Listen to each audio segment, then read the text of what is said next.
What happens when a son relies on his mother for money month after month, never suspecting she's been holding on to his childhood savings all along?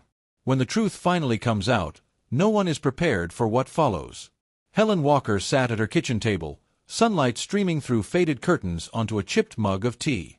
The kitchen looked much as it had for 40 years, worn but loved, the linoleum patterned with memories of children's muddy boots, the fridge cluttered with faded school photos and church bake sale flyers.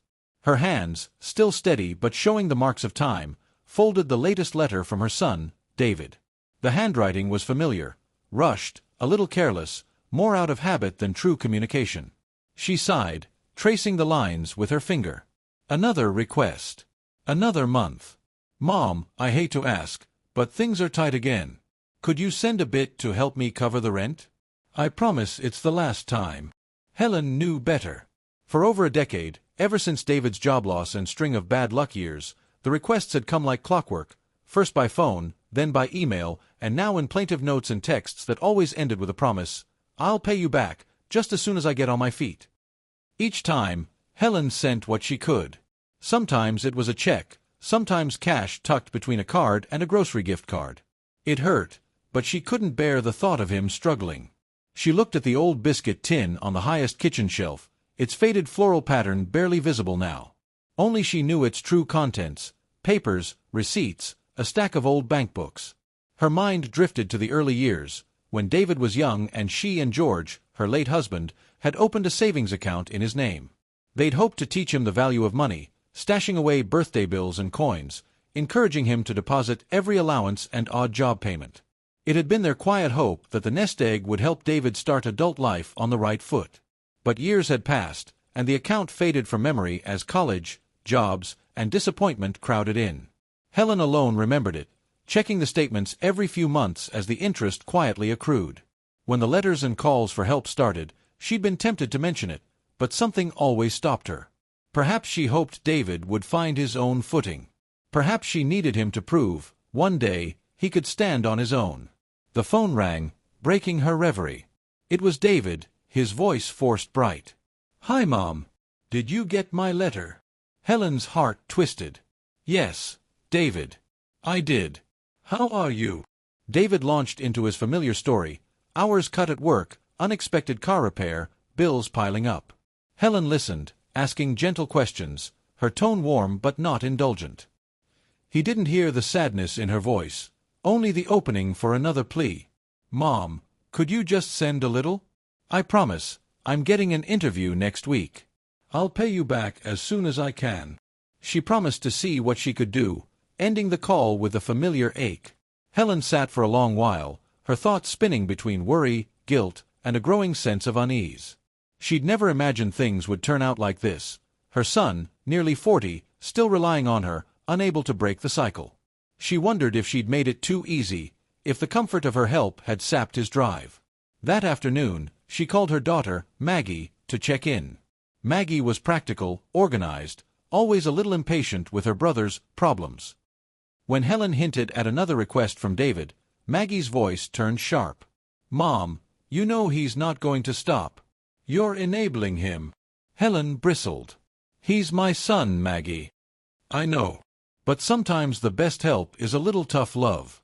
Have you ever thought about telling him no?" Helen changed the subject, feeling the old conflict rise. Maggie meant well, but she didn't understand. Helen had always been the peacemaker, the fixer, the mother who kept the family stitched together when George's health failed and money got tight. Old habits died hard. As dusk fell, Helen pulled the biscuit tin down from the shelf and took it to her bedroom. She sat on the quilt her mother had made, spreading the contents on the bed: David's old bank book, yellowed statements, even the original passbook from the day the account was opened. She ran her fingers over the numbers, heart thumping as she saw the total.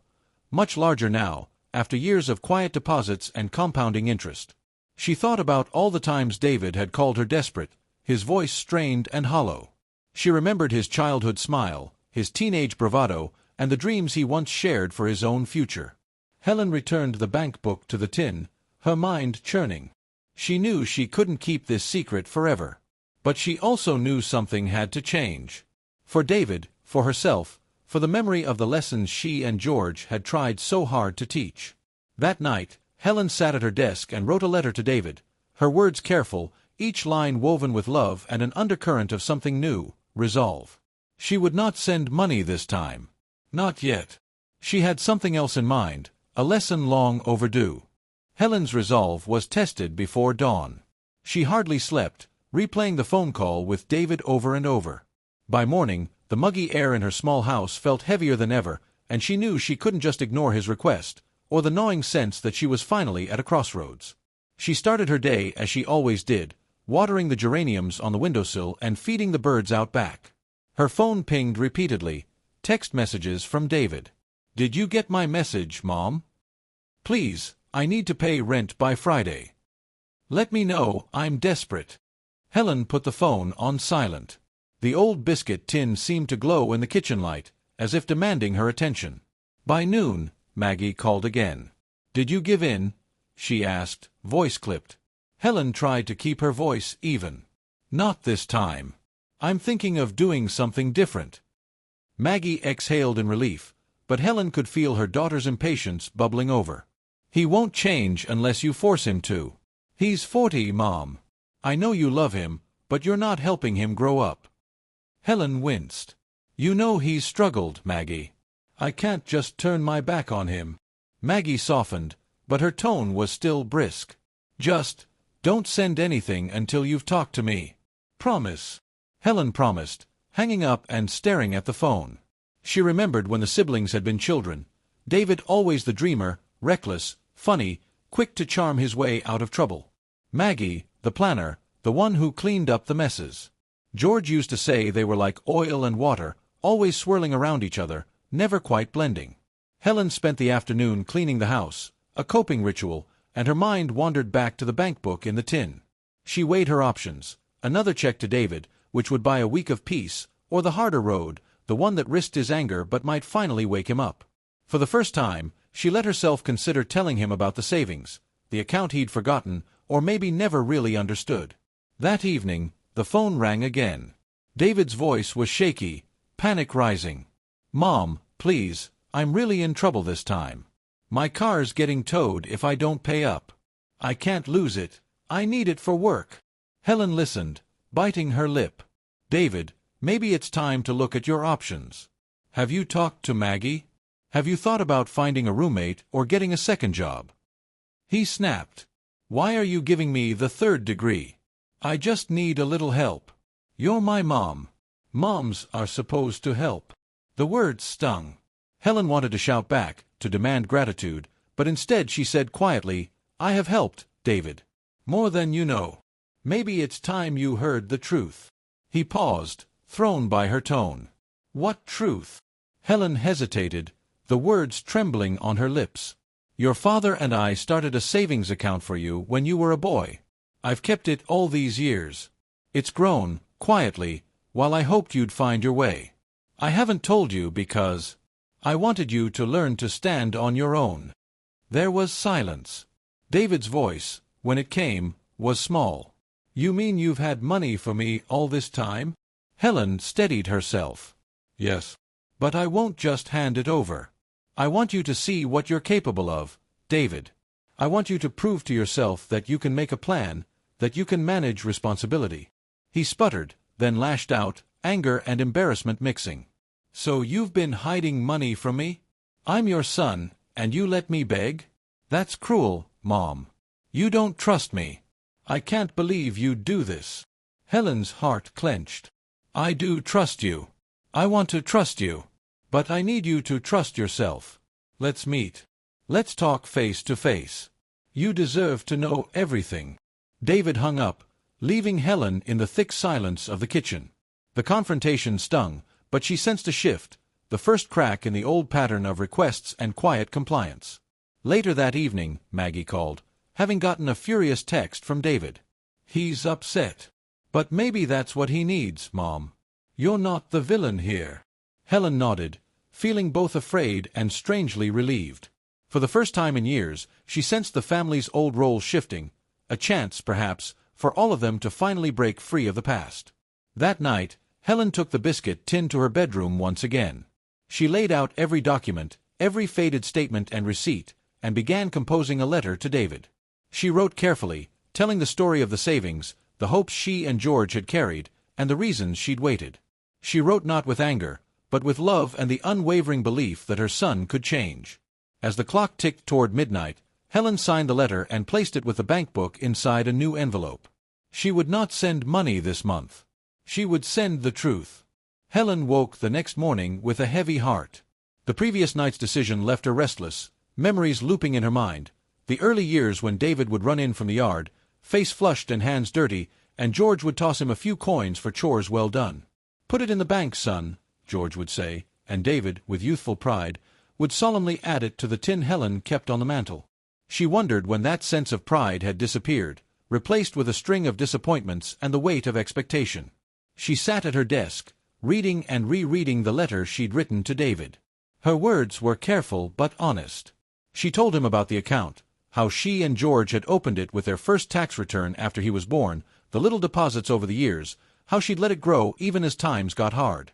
She explained why she hadn't told him, her hopes, her fears, and her need for him to prove to himself what he was capable of before leaning on the safety net she'd saved. Helen added, "I want you to come home and talk to me. Face to face. We need to have a real conversation, not just another phone call or letter." She included the bank book and a copy of the most recent statement, enough to show David the truth, but not the whole sum. She wanted to see what he'd do when confronted not just with money, but with the opportunity and the responsibility it represented. After breakfast, Helen dressed carefully and walked to the post office. The envelope felt heavy in her purse, as if it contained not only money, but years of secrets and longing. She mailed it express, her hands trembling a little as she let it go. She tried to distract herself that afternoon with chores, dusting the living room, sorting through boxes in the garage. She found more reminders of the past, David's high school diploma, yellowed soccer ribbons, old photographs of birthday parties and family picnics. She couldn't help but feel a wave of nostalgia and pain. Had she been wrong to shield him for so long? Had she done more harm than good? The phone stayed silent all day. Maggie checked in, her voice softer than usual. "You did the right thing, Mom. David needs to face the truth, even if it's hard for him." Helen smiled weakly. "I hope so. I just want him to know I love him, not that I was trying to punish him." As dusk fell, Helen sat by the window, watching neighborhood children play. A part of her wished she could turn back time, return to when her children's problems could be solved with a hug and a bandaged knee. But those days were gone, replaced by grown-up pain and choices that hurt more than she ever imagined. Late that night, her phone buzzed, a message from David. "I got your letter. I'll come by tomorrow." Helen set the phone aside, her heart thundering. Tomorrow would bring confrontation, but also, perhaps, the first honest conversation they'd had in years. She barely slept, turning over possibilities, anger, tears, even gratitude, though she dared not hope for too much. The next day dawned gray and rainy. Helen set a kettle on the stove and tried to steady herself. By noon, David's car pulled into the drive. He came in quietly, hands shoved in his jacket, eyes flickering with pain and accusation. He set the envelope on the table. "You should have told me," he said, voice tight. Helen nodded, inviting him to sit. "You're right. Maybe I should have. But I wanted you to know you could do it on your own." David's anger flared. "I've struggled for years, Mom. All those nights I was hungry, all those jobs I lost, you just let me fail." Helen met his gaze, tears in her eyes. "I never stopped loving you, David. I wanted to help, but I wanted you to find your strength, too. I wanted you to know the value of what you had." The room fell silent except for the ticking of the old wall clock. David's anger ebbed, replaced by exhaustion. "I don't know if I can forgive you," he admitted. Helen squeezed his hand, her voice trembling. "That's your choice. But you have a choice now, one you didn't before. I hope you'll use it well." David looked away, jaw clenched. "What do you want me to do?" Helen's answer was gentle but firm. "Come home for a while. Work with me, around the house, with the bills, with your own plans. Show yourself, that you're ready. The money will still be there, when you are." He stared at the table for a long time, then nodded once, a small gesture but one that felt monumental. Helen exhaled, the weight of years lifting, just a little.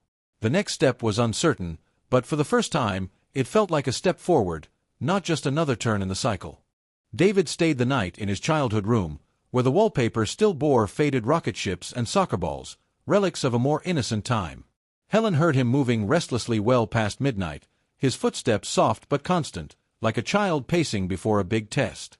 In the morning, she found him sitting at the kitchen table, staring at the bank book and her letter, a mug of untouched coffee growing cold beside him. "Sleep all right?" Helen asked gently. He shrugged, not meeting her eyes. "I barely remember this place," he muttered, running his hand over the old formica surface. "Feels like I don't belong anymore." Helen sat down across from him. "This is still your home, David. But you need to decide what you want to do next. Not just with the money, but with yourself." He bristled, the old defensiveness flickering in his eyes. "Easy for you to say, Mom. You always had a plan. I never figured out what I'm good at." Helen softened her voice. "I wasn't always strong, David. I had to learn, just like you do. But you're not alone. I'm here, and Maggie too if you let her." They ate breakfast in near silence, the only sounds the scrape of forks and the distant chatter of mourning doves outside. Afterward, Helen suggested they tackle the garage together, a job long overdue. David agreed, and soon they were side by side, sorting boxes of old toys, tangled Christmas lights, and George's tools, each item triggering a story or a memory. It was awkward at first. David grumbled about the clutter and the musty smell, but as the hours passed, the work loosened something in him. He found his high school varsity jacket and tried it on, grinning despite himself when it still fit, barely. Helen laughed, and for a moment, the years melted away. Mid-afternoon, Maggie arrived with sandwiches and a wary smile. "I heard you two were tackling the dragon's lair," she teased, glancing around the half-cleared garage. David stiffened, but Helen intervened. "He's been a big help. We might even find the Christmas angel this year." They worked as a trio, the old sibling rivalry showing itself in gentle jibes and bursts of laughter. But when Helen went inside to get lemonade, Maggie pulled David aside. "I know you're mad," she said softly, "but Mom's been through a lot. Don't take it out on her. And don't waste this chance." David's expression twisted. "You think I'm useless. I know you do." Maggie's reply was fierce but quiet. "I think you're lost. I think you can find your way back. If you want to." By sunset, the garage was half cleared and the house echoed with the smell of Helen's chicken stew.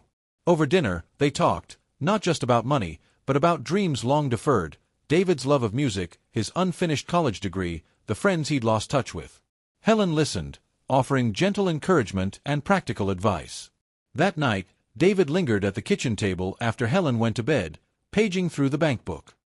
He saw the dates and amounts, realized how long his mother had quietly believed in him, even when he hadn't believed in himself. The weight of her sacrifice and faith in him pressed down, mingled with guilt and an unfamiliar resolve. He made a decision. In the morning, he asked Helen to help him list his skills and brainstorm jobs, anything that could help him earn, not just receive. He suggested helping Maggie with her small business, even volunteering at the church, just to start moving again. Helen's eyes shone with pride as she nodded. "That's all I wanted, David. To see you try." That day, Helen made a silent promise to herself. The savings would remain untouched for now. She wanted to see if David could build a future of his own before receiving the legacy she and George had prepared. And for the first time in years, Helen felt something stirring, a hope as bright as the morning sun glinting off the kitchen window. David woke up to the sound of church bells from down the street, sunlight warming the faded patchwork quilt on his bed.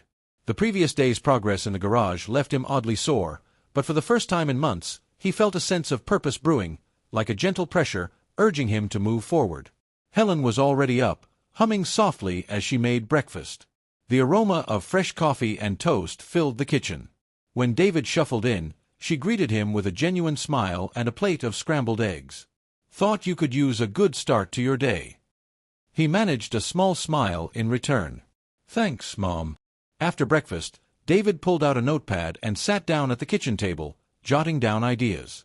Helen joined him, suggesting odd jobs around the neighborhood, yard work for Mrs. Albright, helping Mr. Turner with his new smartphone, fixing the fence at the church. Each idea felt modest, but also achievable. Helen pointed out that everyone has to start somewhere, and sometimes the smallest jobs can open the biggest doors. David agreed to try. That afternoon, he knocked on Mrs. Albright's door and offered to rake her leaves. She looked surprised, but grateful. "Haven't seen you around here in years, David. Your mother raised you right." The words stung and soothed at the same time. By the end of the day, his hands were blistered, but he had a crisp $20 bill in his pocket and an unexpected sense of pride. The following days fell into a rhythm: small tasks for neighbors, cleaning up around Helen's house, keeping busy and earning his keep with sweat, not just requests. The transformation was gradual, but Helen saw it in the way David stood a little taller, spoke with more confidence, and even joked with Maggie when she visited. He helped Maggie organize her home office, learning the basics of spreadsheets and business calls. Though the work was menial, Maggie gave him honest praise and, occasionally, gentle advice. But the new routine wasn't without setbacks. David's old habits resurfaced on a rainy Thursday, when a friend from his past, Kenny, showed up, inviting him to a bar for just a few drinks. Tempted, David agreed, slipping back into old patterns. He didn't come home until late, his voice hoarse and his face drawn with regret. Helen waited up for him. "Did you have fun?" she asked quietly. David winced. "Not really. I don't know how to say no sometimes." Helen's voice was gentle, but firm. "Every day is a choice, David. You don't have to be perfect, but you do have to try." The next morning, David apologized, both to Helen and Maggie. He worked twice as hard that day, mowing the church lawn and cleaning gutters for a neighbor. He earned enough for groceries, insisting on paying for the week's bread and milk himself. One evening, as they sat on the porch watching the sun set, Helen handed David a folder. Inside were George's old letters, his father's advice written out in careful script. David read them slowly, tears pricking his eyes. Each letter was a lesson in resilience, humility, and hope. "Don't measure yourself by what you take, son, but by what you give," George had written. David understood now how much he'd missed, not just the money, but the meaning behind it. He looked at Helen, his voice thick with emotion. "I want to earn what you saved, Mom. I want to make you proud." Helen squeezed his hand. "You already are. Keep going." That night, David slept deeply, the first restful night he'd had in years. The next morning, he rose before dawn, determined to keep moving forward, one honest day at a time. Autumn painted the town in gold and scarlet, the air crisp and sweet with the scent of fallen leaves. David fell into a steady routine that felt like a kind of redemption. Every morning, he raked neighbors' yards, hauled trash cans for the elderly, fixed leaky faucets, and ran errands for Maggie's home business. Each evening, he returned to Helen's kitchen, a little more worn but a little less hollow.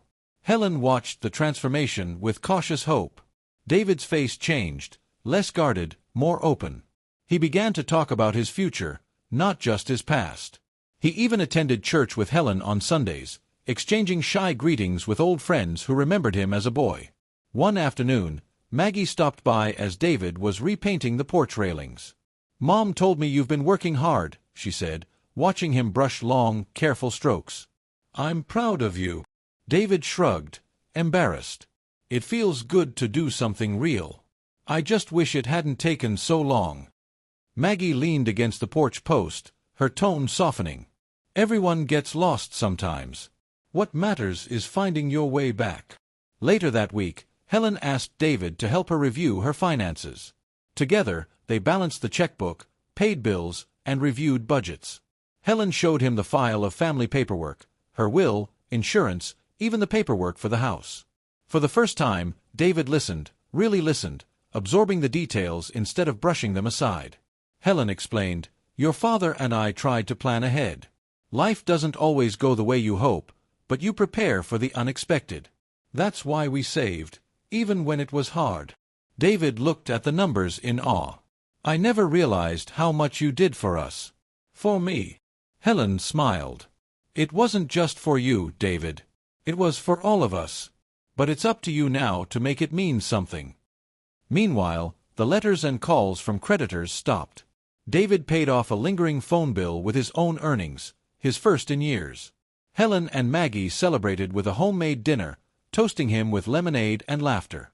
It was a small victory, but it felt enormous.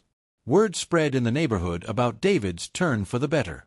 More neighbors called on him for work, and even the local pastor offered a few hours a week maintaining the church grounds.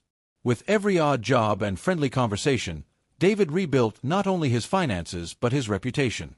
But the true test came one windy Friday, when Kenny showed up again, urging David to blow off steam at a card game with old friends. For a moment, the old temptation flickered. But David shook his head. "Not tonight. I've got work in the morning. Maybe some other time." He watched Kenny leave, feeling both regret and relief. He'd said no, and meant it. That night, Helen found David on the porch, gazing out at the stars. She sat beside him, silent for a while, then said softly, "You broke the cycle, David. That's more important than any bank account." He nodded, tears threatening. "I couldn't have done it without you, Mom." Helen took his hand, hope filling her heart. "Maybe not. But you're the one who chose to change." Inside, on the hall table, the envelope with the bank book and Helen's letter still sat, unopened since their first conversation. It was no longer a lifeline. It was a symbol of trust, and David was finally ready to earn it. David awoke early, feeling the first bite of winter in the morning air. He dressed and headed outside to sweep the last of the fallen leaves from the walkway, watching his breath rise in pale clouds. The house, freshly painted and neat, looked more like a home than it had in years, a testament to the work he'd put in and to Helen's steady faith. After breakfast, Helen announced she had an errand to run and asked David to join her. They drove across town, winding through familiar streets, until they reached the small credit union where Helen had opened his childhood account so many years ago. Inside, the teller recognized Helen at once. "Back again, Mrs. Walker," she said, smiling. Helen introduced David, and for a moment he felt a twinge of embarrassment, a grown man being escorted by his mother to the bank, but Helen's warmth put him at ease. They sat together in the small office, and Helen handed over the envelope. "It's time," she said softly, placing the bank book in David's hands. "You've worked hard, David. You've shown me you can take care of yourself and help others. Your father and I saved this for your future. I hope you'll use it wisely." David opened the passbook and stared at the balance, the sum much larger than he'd imagined. His first reaction was disbelief, followed by a wave of emotion so strong he struggled to find words. "I don't know what to say, Mom. I don't know if I deserve it," he whispered. Helen squeezed his arm. "You do now. You've earned it, not just by working, but by changing." The teller helped transfer the account into David's name, and Helen sat back, watching as her son signed the forms with a steady hand. When it was done, David sat in silence, staring at the check in his hands.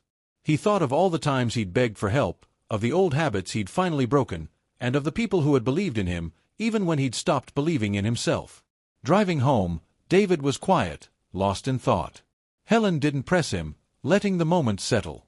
That evening, after dinner, David surprised Helen and Maggie by gathering them at the kitchen table. He spread out the check, the bank book, and a blank notepad. "I want to use this wisely," he said. "Maybe fix up the house, pay off what's left of my debts, save a little for the future. But I also want to give back, to help someone else the way you helped me." Maggie smiled, tears in her eyes. "That's all Mom ever wanted, you know. For you to remember where you came from, and to be someone others can count on." Helen beamed with pride. For the first time, she felt the past truly laid to rest, the old fears, the resentments, even the guilt. What remained was love, respect, and the knowledge that her son was finally ready to carry his own legacy forward. That night, David placed the passbook on his bedside table, a symbol not of dependence, but of trust repaid. He drifted off to sleep knowing that he could face the future, not alone, but as a man who had found his place, one honest step at a time. The holidays arrived with crisp air and the glow of colored lights strung along Helen's eaves. For the first time in years, laughter filled her home, not the brittle sound of forced cheer, but genuine, rolling joy as Maggie, her family, and David all gathered together. David had kept his word. With the money from his childhood account, he repaired the house's sagging porch, replaced drafty windows, and even surprised Helen by renovating the kitchen, the same space where she'd counted coins and dreamed of her children's futures so long ago. He paid off lingering bills, put a small sum aside for emergencies, and, true to his promise, donated to the church's food pantry that had once helped him in darker times. Neighbors took notice, too. David became the man to call for small repairs or a helping hand. He mentored a few local teens who struggled as he once had, showing them how to fix a mower, paint a fence, or just show up for work every day. He even started taking night classes, determined to finish the degree he'd left behind. Helen watched all this with a quiet pride. She and David developed a new tradition: Sunday dinners, followed by long talks about hopes, mistakes, and the lessons that come from both. Maggie visited often, joining in with her gentle wit and unwavering support. One chilly December evening, the family gathered by the fire. David handed Helen a small wrapped box. Inside was a polished wooden coin bank, hand-carved, with the words, "For the next dream," engraved on its lid. "For your grandchildren, or anyone else who needs it," David said softly. "You and Dad taught me how to save, but more than that, how to start again." Helen hugged him fiercely. "You always had it in you, David. I just wanted you to see it too." The old cycles, of guilt, rescue, resentment, had finally broken. What replaced them was trust, hard-earned and true, a new legacy to carry forward. As snow began to fall, Helen felt her heart lighten. She had given David the means, but he had given the family something even greater: proof that redemption is possible, and that the right gift isn't money at all, but the faith that someone can change. David looked around the cozy room, his family, his home, his second chance, and knew that this, finally, was the life his parents had hoped for him to build.